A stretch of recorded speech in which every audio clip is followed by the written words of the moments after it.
Allah Subhanahu wa taala berfirman di dalam Al-Qur'an, "Wa fi anfusikum afala tubsirun." Pada diri kamu itu tidakkah kamu meneliti, yakni tidakkah kamu meneliti apa yang ada pada diri kamu itu sehingga menjadi dalil akan keagungan Allah, sehingga menjadi bukti akan kewujudan Allah. Sebab itu Ibnu Abbas radhiyallahu anhu dia kata, tafakkaru fi khalqillah wa la tafakkaru fi dzatillah. Hendaklah kamu berfikir tentang makhluk Allah. Kenapa? Liyadullu ala wujudihi wa wahdaniyatihi, untuk menunjukkan akan kewujudan Allah, keagungannya dan keesaannya. Bila kita tengok pada kita kan, bahawa kita sebahagian daripada kita ini kulit dia putih, sebahagian daripada kita kulit dia hitam, sebahagian daripada kita ini kulit dia tidak putih dan tidak hitam, dan lain daripada color inilah. Kalau ditinggalkan perkara ini kepada setiap individu, nescaya dia akan pilih untuk kulit dia warna putih. Kalau ditinggalkan ini sebagai pilihan untuk kita, maka seseorang itu dia akan pilih apa yang dia nak. Tetapi yang terjadi begitu pula.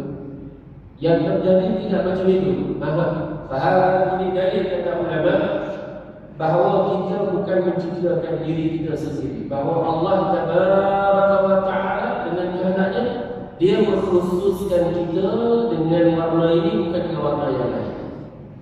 Maka itu bila kita fikirkan ini, dia membawa kepada keagungan Allah Tabaraka wa Ta'ala, bahawa kita ini saiz kita ini 4,5.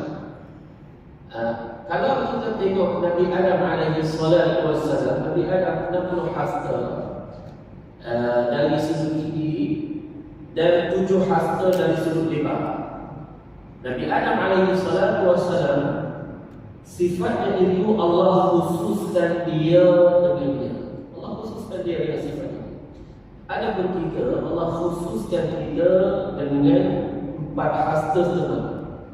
Wahada yang dan ini terjadi dengan ciptaan Allah, dan ini terjadi dengan ciptaan Allah. Allah yang mengkhususkan kita dengan sifat ini. Maka kalau kita pun nanti bawa kepada kita mengagungkan Allah Tabaraka wa Ta'ala, dan kalau seseorang itu dia lihat pada nafasnya masuk dan keluar nafas, maka kalau dia fikirkan dia boleh masukkan angin ke dalam hidungnya dan kemudian dapat keluar, dan ini berlaku dengan ciptaan Allah padanya. Kerana boleh jadi, bayangkan kalau sekiranya Allah Ta'ala benarkan angin dia masuk dalam badan kita boleh hidup oksigen, dan kita tak boleh keluarkan sebagai karbon dioksida, dia orang kata karbon oksida. So kita boleh masukkan, tak boleh keluarkan. So kita kalau ada 1,000, 1 juta lebih, kita akan keluarkan untuk keluarkan ini. Dan kalau boleh keluarkan je, tapi tak boleh masuk, so masalah juga. Dalam 2 keadaan ini berlaku setiap detik, setiap saat. Tapi ini betapa kita senantiasa memerlukan Allah Tabaraka wa Ta'ala setiap saat, setiap waktu. Kalau orang itu dia fikirkan ini dengan akal dia, pada dirinya dia melihat bahawa ini adalah keagungan Allah Subhanahu wa Ta'ala. Seseorang bila dia masukkan makanan, Allah Ta'ala rahmati dirinya sehingga dia dapat keluarkan makanan itu melalui tubuhnya, melalui duburnya. Dan kalau dia masuk minuman, Allah rahmati dia sehingga keluar daripada kubulnya. Bayangkan kalau dia boleh masukkan makanan dan masukkan minuman, tapi tak dapat keluarkan, dan tak melalui kubur tak boleh, melalui dubur tak boleh. Dia cari doktor, walaupun dia ada harta, dia akan habiskan sebanyaknya untuk keluarkan benda yang ia najis, yang hanya duduk, yang biasanya duduk dalam perut dia 1 jam, 2 jam, kemudian dia keluar, dia singgah sejam, kemudian dia keluar. Tapi apabila dia tak keluar, oh mula semua benda yang kamu ada kamu sanggup keluarkan untuk keluarkan dia ini. Seseorang itu kalau dia fikirkan ini, bawa kepada dia mengagungkan Allah Tabaraka wa Ta'ala. Kita lihat ada sebahagian orang Buddhis, ada sebahagian orang lembut tabiatnya, ada sebahagian orang bahasanya kasar, ada sebahagian orang bahasa dia lembut. Kita lihat ini bahasa Melayu macam ini, bahasa Arab macam ini, bahasa English macam ini. Dan ini kalau kita lihat ini perbezaan ini menunjukkan akan keagungan Allah. Allah Taala ciptakan Adam alaihi salatu wasallam. Allah perintahkan Jibril supaya ambil tanah dan campur dengan air. Qih, tanah dengan air. Maka Jibril diperintah supaya ambil semua jenis tanah. Ada tanah yang putih, that's why ada orang putih. Dan ada tanah yang hitam, that's why ada orang yang kulit dia hitam. Dan ada tanah yang dia tak putih, dan dia tak hitam juga, maka dimasukkan sekali. That's why ada orang muka dia tak putih, tak hitam. Maka dicampurkan di, dan ada yang tanah keras tapi macam keras, dan ada yang lembut, dicampurkan sekali. Maka Allah Subhanahu wa Ta'ala jadikan Adam daripada at-tin, daripada tanah yang dicampur dengan air itu kering. Kemudian jadi Adam alaihi salatu wasallam mencipta Allah Tabaraka wa Ta'ala. Maka kalau orang itu dia lihat hanya penciptaan dia kepada Adam alaihi salatu wasallam dan manusia yang ada pada hari ini, maka dia akan lihat tentang keagungan Allah Tabaraka wa Ta'ala. Subhanallah. Jadi pengarang kita, dia kata mula-mula kamu tengok pada diri kamu dulu, dan ia menjadi dalil akan kewujudan Allah Ta'ala. Hidup kita kan, kalau kita fikirkan apa teropong ke bawah, apa kalau kita nak fikirkan dia, kalau dia teropong ke atas, kalau hujan ke mana, limpah dalam lubang dan hidung kita kan, dia teropong ke bawah. Kalau dia ke atas macam mana? Kan susah. Jadi kalau seseorang dia ambil fikir satu juzuk, dalam kita tak semua, kita semua. Tapi kalau kita ambil satu juzuk, telinga, mata kita ni melihat dengan lemah. Mata ni kita ulama, ianya syaham ni lemah. Patut bercakap dengan ganti, bercakap dengan ganti. Bahawa lidah kita ni minal laham, daripada daging. So bercakap dengan daging, melihat dengan lemah. Allahu Akbar. Maka kalau orang tu dia lihat pada diri dia, menunjukkan betapa agungnya Allah Tabaraka wa Ta'ala, menunjukkan betapa agungnya Allah Ta'ala. Hidup tadi lah, letak macam mana orang letak sikit, waktu pun tak boleh, suatu paling pun tak boleh. Akhirnya kita akan jumpa duduk teropong ke bawah itu lebih baik daripada yang keadaannya. Dan cantiknya duduk dekat situ. Macam mana kita semua ini cantik dekat yang ada sekarang. Dan begitu juga hidung paling bagus dan paling terbaik berada di tempat ada sekarang. Karena kalau kita try nak letak pandai pun, andai kan kita fikir-fikirkan bahawa dia berada di kawasan yang lain, maka sudah tentu akan menjadi satu keajaiban di dunia ini kan. Jadi alhamdulillah, kalau seseorang itu dia fikirkan pada diri dia akan dapati bahawa ini menunjukkan akan keagungan dan keesaan Allah Tabaraka wa Ta'ala. Kemudian pengarang kitab setelah dia kata ini, dia kata summan taqil al-'alamil 'ulwi. Kemudian kamu gunakan akal fikiran kamu juga, lihat kepada alam yang berada di atas. Alam yang berada di atas ini, apa dia alam yang berada di atas? Segala langit itu yang ditunjuk, itu alam yang ada di atas.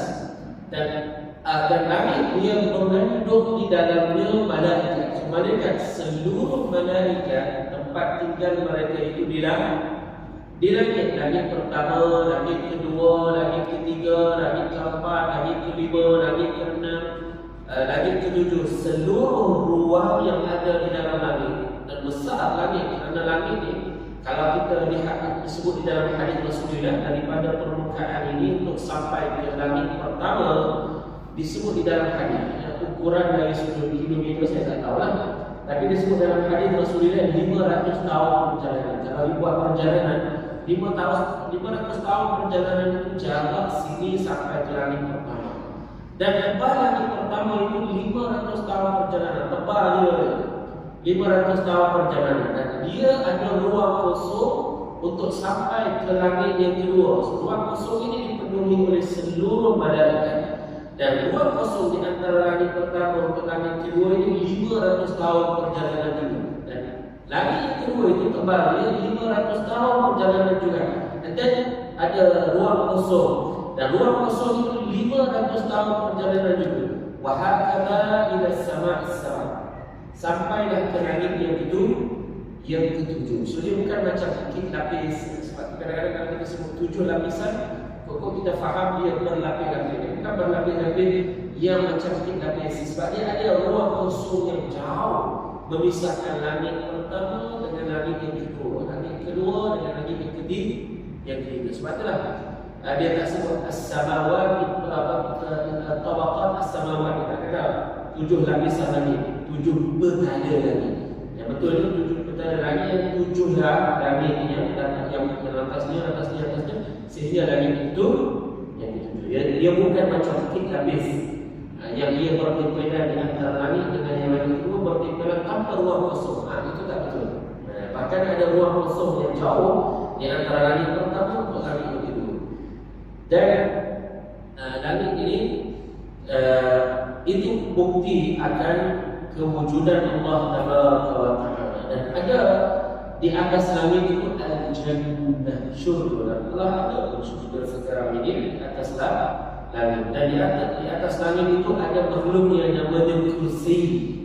Bukan kursi yang saya duduk ini, makhluk yang namanya kursi. Tetapi kursi ini bukan tempat setengah makhluk. Auzubillah, dia menyerupakan Allah dengan makhluk. Dia kata kursi itu tempat letak kaki Allah. Auzubillah. Dan menyerupakan, pertama mengatakan Allah ada anggota. Auzubillah, ini telah dinafikan oleh ulama-ulama salaf salih. Tak boleh menyatakan Allah ini ada baginya anggota. Imam At-Tahawi kata, la ta'ala Allah 'anil hudud wal ayat wal arkan wal aqwal wal adawat. Maksudnya Allah daripada kamu sifatkan Allah dengan anggota-anggota dia, anggota-anggota badan. Auzubillah ta'ala. Imam At-Tahawi ulama salaf salih. Jadi ada makhluk yang namanya al-kursi. Dan juga makhluk yang berada di atas ini asy-syamsu wal qamar, bulan dan matahari, wal kawakib, dan juga bintang-bintang. Cuma berbeza kita dengan golongan etis. Golongan etis yang masuk dalam ilmu sains ini, mereka kata matahari dan bulan dan bintang itu berada di atas daripada langit. Sebetulnya tapi dari dalam karangan ulama-ulama ahli sunnah wal jamaah, mereka kata matahari, bintang dan bulan ini dia bukan berada di atas langit. Dia berada di antara bumi dan langit pertama. Belum sampai ke langit pertama. Apabila seseorang itu dia klaim sampai ke bulan, katakan macam itu, maka sudah tentu dia tak sampai ke langit yang pertama. Kenapa? Beberapa hujah. Beberapa hujah bahawa seseorang itu dengan tinggi sekalipun dia tak sampai ke langit yang pertama. Mereka Rasulullah sallallahu alaihi wasallam, buktinya pada malam Isra dan Mi'raj, Rasulullah tidak sampai ke langit. Rasulullah sallallahu alaihi wasallam tak boleh masuk ke langit.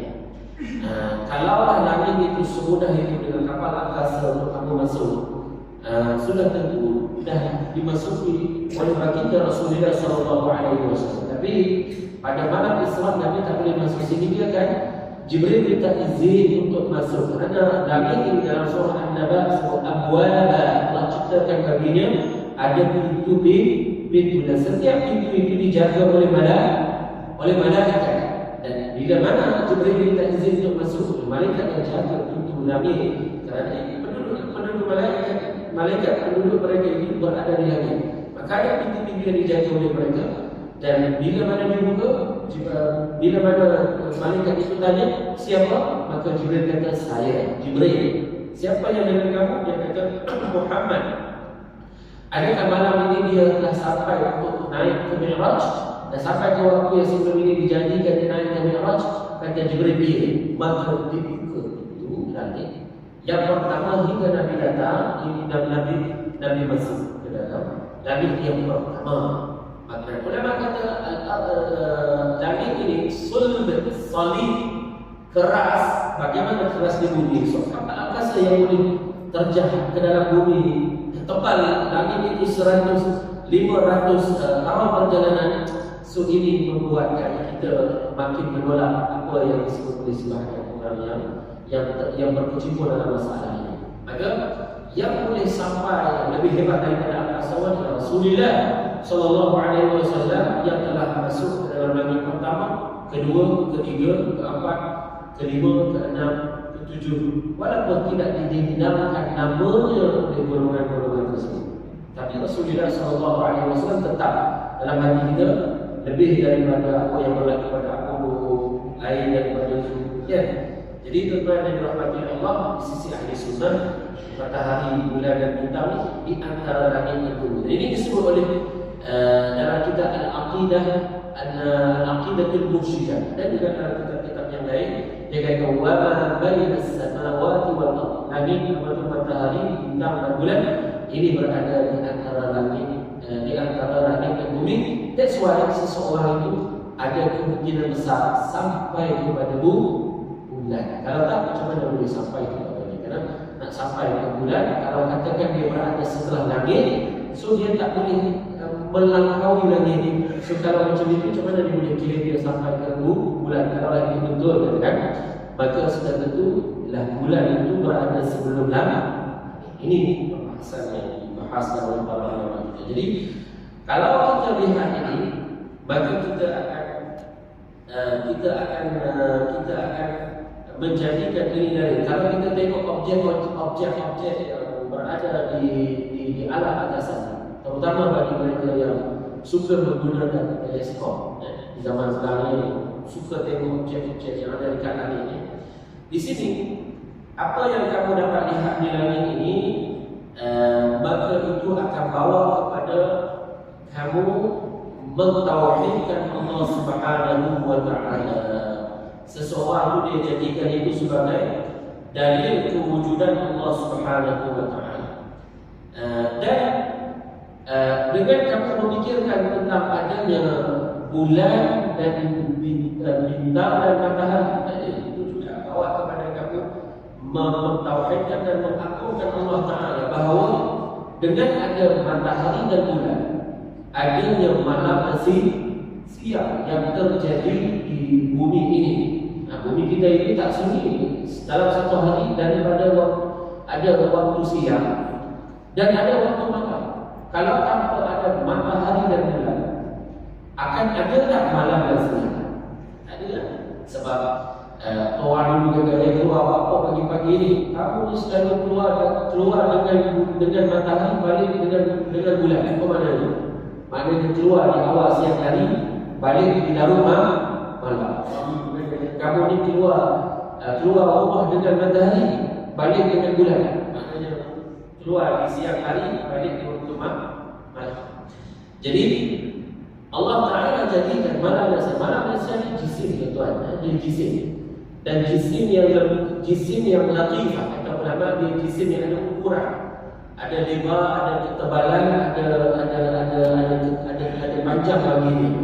Itu malam dan siang. Dan dia jisim yang tak boleh disentuh dengan tangan. Disebut dia malam, disebut dia siang. Malam maknanya di sini kegelapan. Siang maknanya di sini ialah sinaran cahaya. So cahaya ia jisim yang tak boleh disentuh dengan tangan. Disebut oleh ulama tauhid ajzamul latifah, jisim yang halus yang tak boleh disentuh dengan tangan. Malam kegelapan, jisim yang lembut juga yang tak boleh disentuh dengan tangan. Terjadi dia dengan adanya matahari dan bulan. Allah Tabaraka wa Ta'ala dia jadikan matahari ada tempat terbitnya. Sebetulnya kalau didetailkan kata ulama, matahari dia terbit melalui timur, betul, tapi bukan tempat yang sama. Ada 180 stesen yang dia terbit. Ada 180. Kadang-kadang kita akan dapat, kalau orang tu dia perhatikan, kalau dia perhatikan, dia kata ini naik cahaya ke sini, bayang ke sini kedai saya, lama-lama ini juga. Kok lain pula? Kalau orang tu dia betul-betul seorang pemerhati yang hebat, dia dapat nampak inilah yang dia tak hebat pun. Kalau dia perhati, dia akan nampak. Jadi kata ulama kita, matahari ini dia ada bi'ah wa samanuna masyriqah. Maknanya dia ada 180 tempat dia terbit. Dia terbit ke sini sikit, kemudian dia menanjak sikit ke tempat yang lain sikit. Jadi kadang-kadang orang tak perhati ni dia tak perasan. Dia ada 180 dan dia tenggelam juga. Kalau dah terbit 180, maka dia tenggelam juga 180 tempat tenggelam. So ada tempat tenggelam matahari, dan ini kita kena perhatikan bagi orang yang dia nak tahu perkara ini. Kalau dia perhati kedai dia, di awal matahari naik dan dia tengok bayang kat mana keluar. Kalau ada tanda dalam 1 tahun dia akan tengok perubahan itu. Dalam 1 tahun dia boleh tengok, oh dia lari sikit. Jadi kalau orang yang terlibat dengan falak, so dia susah ni dia tengok, dan dia tanda. Kemudian dia ambil bulan depan dia tanda, tengok hari kan sikit. Kemudian dia tengok dia tanda. Ini yang kita sebut, yang disebut oleh ulama-ulama ni. Dan ia disebut dalam Quran, wa rabbul masyriqain, dan Allah yang menciptakan masyriqain. Masyriqain, rabbul masyriqi wal maghrib, Tuhan yang menciptakan masyriq dan maghrib, timur dan juga barat. Kemudian juga malam dan siang ini di dunia. Kenapa? Kerana pengarang kitab rahimahullah ta'ala dia kata di syurga juga macam itu. Di dunia ini macam itu lah. Ada matahari dan ada bulan. Di hari kiamat tidak ada lagi matahari dan bulan. Tak ada lagi matahari dan bulan. Matahari ini pada berlakunya kiamat dilenyapkan cahayanya, and then cahaya matahari itu dicampakkan dalam neraka. Bulan macam itu juga. So why? Kenapa? Orang-orang tanya, kenapa? Di sini dijawab oleh ulama kita. Dia disebut di dalam surah yang 30 juz yang ke-30. Ulama tafsir kata matahari dan bulan ini dipadamkan cahayanya bila berlaku kiamat, and then setelah itu dicampakkan dalam neraka. Kenapa? Liwujudi ubad syamsi wal qamar. Kerana ada di atas dunia ini penyembah matahari dan bulan. Dan nanti si penyembah matahari dan bulan yang dimasukkan dalam neraka, dia akan tengok sembahan dia dulu di atas dunia. Dulu dia sembah matahari. Dia tengok bulan. Dulu dia sembah bulan. Maka nanti di hari kiamat di dalam neraka, dia tengok matahari dicampakkan dalam neraka. Sembahan yang dia sembah selama ini bukan hanya tak selamatkan dia, bahkan dia dihancurkan dalam neraka. Dan begitu juga bulan, bukan hanya tak selamatkan dia yang dia dihukum dalam neraka, juga dihukum dirinya ke dalam neraka. Itu sebab matahari tidak ada lagi di hari kiamat, dan begitu juga bulan. Dan kemana syurga dan neraka? Syurga penuh di dalamnya al-anwar, penuh di dalamnya cahaya-cahaya, dan tidak ada az-zulmah, tak ada kegelapan padanya. Kenapa? Ada dalilnya. Dalil daripada hadis Rasulullah sallallahu alaihi wasallam. Nabi kata syurga ini nurun yatalala. Syurga ini segala elemen dan partikel yang ada di dalam syurga semuanya bersinar. Apa sahaja yang ada dalam syurga semuanya bersinar. Hatta bidadari bersinar, bercahaya. Hatta semua dindingnya, lantainya, semua nikmat-nikmat yang ada di dalamnya, yudawir yatalala, yakni dia bersinar berkilau-kilauan, ada bercahaya, tanpa ada kegelapan. hatta ada kegelapan dalam syurga. Dan hatta tidak ada an-naum yang kita sebut hari ini tidur, tak ada tidur. Ya, di dalam syurga tidak ada tidur. Kerana tidur ni disandarkan berlalu kerana hasil daripada kepenatan badan, kata ulama. Kerana badan penat, dan awak tidur. Dan dalam syurga, waris dalam hadis tidak ada satu pun perkara yang kecewa yang penat.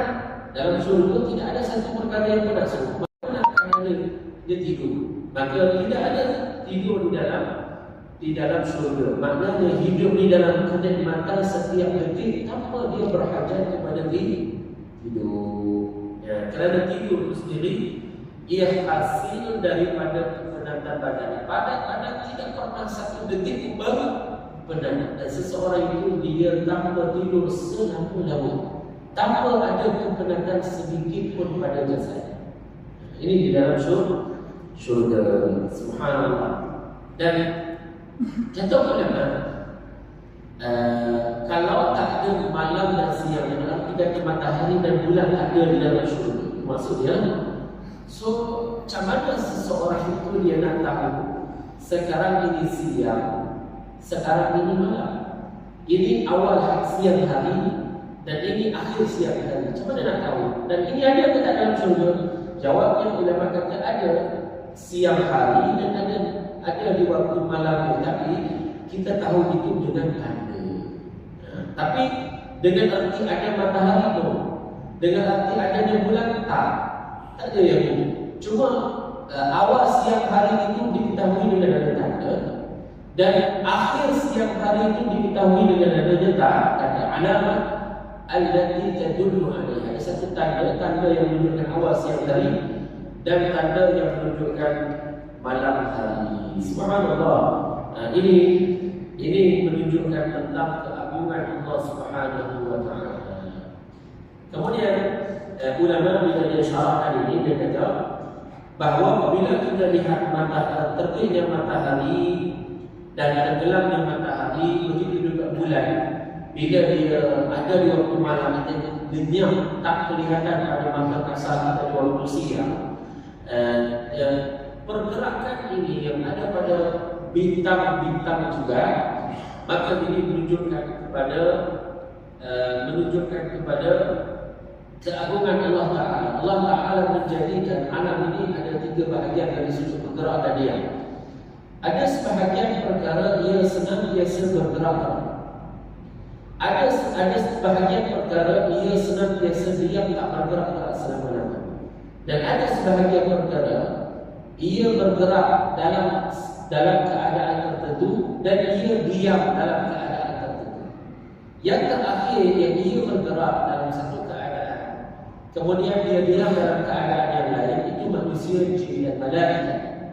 Manusia dia bergerak, kemudian dia diam.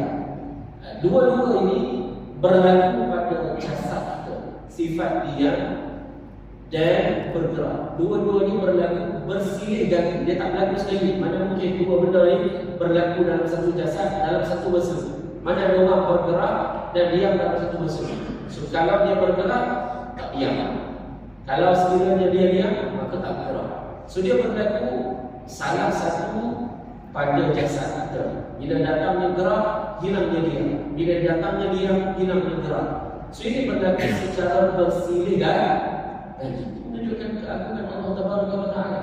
Dan ada makhluk Allah jadikan senantiasa bergerak. Bisa contoh bintang-bintang di langit. Bintang-bintang di langit tak betul sebagaimana etis kata, itu yang kita tengok itu bukan bintang. Dia dirubah oleh cahaya-cahaya, nampak dia bergerak. Sebenarnya dia diam. Dia memang bergerak. Dia memang bergerak. Dan sebab bintang Allah ciptakan dia bergerak. Hatta satu bintang namanya Najmul Qutbi yang kita jadikan dia sebagai pandu arah untuk tahu arah kiblat. So, ada ulama yang katakan kita nak tahu arah kiblat, kita tengok Najmul Qutbi. Najmul Qutbi ini dipanggil Polaris dalam bahasa Inggeris, Polaris. So dia senantiasa tunjukkan kita arah utara. So bila kamu tahu arah utara, dengan ini kamu tahu arah selatan. Kerana bertentangan dengan ini arah selatan. Bila kita guna Polaris ini, dia akan senantiasa tunjuk kita arah utara. Dengan ini kita tahu arah selatan. Dan bila kita tahu arah selatan, kanan kita jadi timur, kiri kita jadi barat. So kita tahu, dengan tahunya utara, so kita tahu timur dan tahu juga barat. So di mana lokasinya negara kita? Di tenggara. Bila kita tahu negara kita berada di tenggara, maka kita menghadap kepada opposite kita, kerana Kaabah ada di tengah. Maka sudah tentu kita menghadap ke barat laut, maka kiblat kita ke arah barat laut. Jadi di sini seseorang itu dia tahu arah kiblat dengan Najmul Qutbi. Dan Najmul Qutbi ini dia bergerak berkeliling, dia gerak secara keliling di tempat ini. Gerakan dia lambat. Hatta Najmul Qutbi pergerakan dia lambat, dia bergerak itu. Jadi ini menunjukkan bahawa bintang-bintang senantiasa bergerak. Jadi ada makhluk yang senantiasa bergerak. Dan ada makhluk yang senantiasa diam, kata ulama, macam langit senantiasa diam, dia tak bergerak. Maka ini makhluk Allah. Adapun Allah, dia tak seperti bintang senantiasa bergerak. Dan Allah tak seperti langit yang senantiasa diam. Dan Allah tidak seperti manusia yang kadang-kadang bergerak dan kadang-kadang diam. Dengan kita belajar, kita tengok ini, kita lihat betapa agungnya Allah. Dan Allah itu tak sama seperti makhluknya. Sebab itulah Allah berfirman dalam Al-Quran, laisa kamitslihi syai'. Allah Subhanahu wa taala, ianya tak sama dengan apa-apa daripada makhluk ciptaannya. Allah Subhanahu wa taala tak sama dengan makhluk ciptaannya. Dan kalau kita lihat pada pergerakan matahari, dia kata dekat sini, kalau kita lihat pada pergerakan matahari dalam tempoh setahun, dia terbit setiap hari dan dia tenggelam tiap-tiap hari. Kalau andaikan matahari ini dia tak terbit dan dia tak tenggelam, nescaya kita akan dapati tiada daripada kita siang dan malam. Bila kalau tak berlaku ini, kita tak akan ada siang dan malam. So apabila tak berlaku siang dan malam, so awak nak salat subuh macam mana? Di sini nak salat zuhur macam mana? Kita tak tahu tentang waktu, kerana waktu ini ditentukan dengan ada siang dan ada malam. Ada siang dan ada malam. Maka di sini kita tahu adanya waktu-waktu solat. Waktu-waktu ini kita mengetahuinya dengan adanya malam dan adanya siang. Dan dengan kita tahu dan kalau sekiranya tidak terbit matahari ini dan tak tenggelam, nescaya sukar untuk seseorang itu mengetahui bila waktu dia rehat, bila waktu dia nak bekerja. Kerana waktu rehat di waktu malam. Allah Ta'ala jadikan waktu malam untuk rehat, dan Allah Ta'ala jadikan waktu siang untuk bekerja. So kalau sebenarnya tidak ada waktu malam, waktu siang, so macam mana dia nak tahu waktu bila saya nak rehat, bila nak siang, bila saya nak bekerja di waktu siang. Dan boleh tengok ada sebahagian negara Allah tunjukkan kekuasaannya, waktu siang begitu lama sehingga pukul 11-12 malam seperti di waktu siang. Dan kita tahu ini betapa sukar untuk hidup di tempat ini. Tengok komen-komen orang yang hidup di kawasan ini, sukar untuk dia hidup di waktu yang tidak ada waktu malam. Waktu malamnya macam waktu siang. Jadi juga ini membawa kepada kita mengagungkan Allah Ta'ala. Dan kalau kita tengok kepada langit Allah Subhanahu wa Ta'ala ciptakan dia tergantung dengan kekuasaan Allah. Tanpa Allah Subhanahu wa Ta'ala mamsukan ini tergantung. Bukan ada tergantung di sini Allah Ta'ala dengan tangannya. Kita tak sifatkan Allah dengan ada tangan. Kita tak ahli sunnah wal jamaah tak sifatkan dia Allah Ta'ala dengan ada tangan anggota. Dengan makna anggota tangan. Kita tak sifatkan Allah Ta'ala dengan dia. Tapi bila kita sebut bila kita sebut langit itu dia tergantung tanpa ada tiang, dan begitu juga dengan kalau misalnya untuk pakaian tergantung dia dengan hanger. So tanpa ada barang yang macam itu. Allah Subhanahu Wa Taala jaga dia daripada jatuh. Kalau jatuh langit ini hancur bumi. Kalau jatuh langit ini ke bumi, maka hancur segala perkara yang ada di bumi. Maka bila kita tengok ini, tanpa ia jatuh ke bumi, ini menunjukkan akan kekuasaan Allah Subhanahu Wa Taala, menunjukkan betapa Allah Subhanahu Wa Taala agung. Dan pengarang kitab dia kata tajid bihi, dia kata summa sufli. Setelah kamu tengok kepada alam yang berada di objek-objek yang ada di atas, ini dipanggil alam ulwi, alam yang ada di atas. Kemudian kamu boleh juga tengok kepada alam yang berada di bawah. Alam yang ada di bawah macam bumi kita, yang mana bumi kita ini tempat yang kita tinggal sekarang ini, yang terkandung di dalam bumi ini apa dia? Sungai-sungai, laut, gunung ganang, bukit bukau, pokok-pokok, dan segala bahan-bahan mineral yang ada di dalam perut bumi.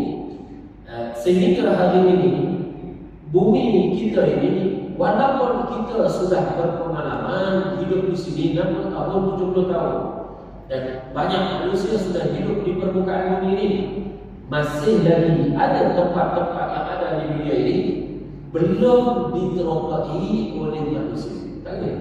Sehingga hari ini tiba-tiba satu negara menjumpai satu gua yang tak pernah orang jejak sana. Itu menunjukkan apa? Menunjukkan betapa agungnya Allah Tabaraka wa Taala. Padahal ini bumi kan tempat tinggal kan, seolah kita berbina rumah. Tiba-tiba kita tak sangka ada satu bilik dalam rumah yang tak pernah kita tengok. Bayangkan, pelik kan? Macam mana boleh kamu duduk di satu tempat dan kamu tak pernah jumpa? Dan itulah menunjukkan keagungan Allah. Kalau bukan kamu pencipta baginya yang menciptakan, ialah Allah Tabaraka wa Taala. Maka masih lagi ada sampai hari ini seseorang itu mula jumpa satu sungai yang tak pernah dijumpai di terokai. Kemudian jumpa satu lembah yang tak pernah diterokai oleh orang. Ini menunjukkan keajaiban alam yang menunjukkan penciptaan Allah. Begitu juga hasil-hasil mineral dengan teknologi yang moden pada hari ini, kekayaan perut bumi dari hari ini sudah diketahui sedikit demi sedikit. Dulunya tak diketahui. Tiba-tiba datang orang minta nak beli tanah kita kan. Dia orang dapat detect tanah ini ada hasil mineral yang banyak, ada emas dan macam-macam adanya. Subhanallah. Dan sebelumnya tidak diketahui. Ini menunjukkan keagungan Allah Tabaraka wa Taala. Menunjukkan Allah Tabaraka wa Taala itu agung. Dan bumi yang kita tinggal ini, khalaqallahu firasha. Allah jadikan dia seperti katil. Di sini bukan makna katil dia rata serata-rata tanpa duduk. Bumi dia ada gunung, ada bukit bukau. Tapi apa makna firash di sini? Seperti hamparan. Dan maknanya sesuai untuk kehidupan. Jadi sampai di sini, barakallahu fikum wa ahsanallahu ilaikum wa jazakumullah.